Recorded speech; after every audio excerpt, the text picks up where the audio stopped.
के देहनी कि जितना भी हॉल मालिक से हमरा बात भइल, डिस्ट्रीब्यूटर से बात भइल, जे भी बा वो सिनेमा से जुड़ल जितना भी लोग बा, जितना लोग से हमरा बात भइल, सबके जुबान पे यह बात रहला कि केजीएफ के जवन इनिशियल रहे बाबू, वो इनिशियल लोग के प्यार जवन केजीएफ के मिलल बिहार में, वह प्यार आज फरिश्ते के मिलता।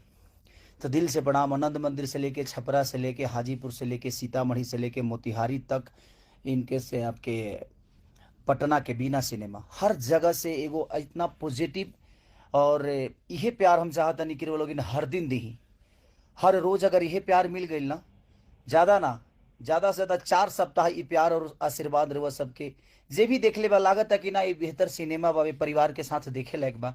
तो प्लीज़ रहुआ सभी देखिए करा के, रहुआ लोग अगर एक बार देख लेनी ना तो सच कहता नहीं कि भोजपुरी के कायनात रहुआ सब बदल सकीले।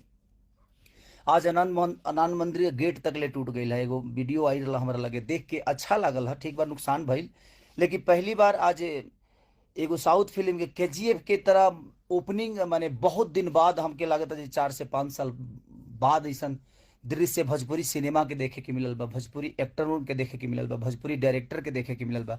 आई सब रउआ सबके प्यार और आज लोग साबित कर देने की अगर बेहतर सिनेमा केहू करी तो अभी अपन भोजपुरी के जनता अभी लुप्त नहीं भइल, भोजपुरी के जनता आज भी जागल बा। अगर बेहतर सिनेमा हुई तो ओकरा खातिर वो सब अपन दिलो जान लगा देव कि हाँ हमनी के एगो बड़ा स्तंभ खड़ा करे के बा।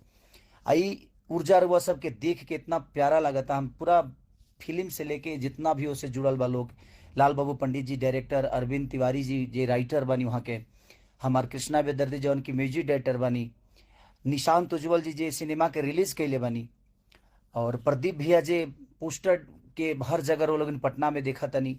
तो दिल से सबके प्रणाम। हमारे रेड्डी साहब जो उनकी साउथ से बनी, और जितना भी हॉल मालिक रउआ सभे बानी, सबके दिल से प्रणाम। और सबसे ज़्यादा प्रणाम जनता के कि रउआ लोग जौन प्यार और आशीर्वाद उस सिनेमा के दे तनी, दिल से मने रउआ लोग सराहनीय के लायक बनी, बधाई के पात्र बनी रउआ सब।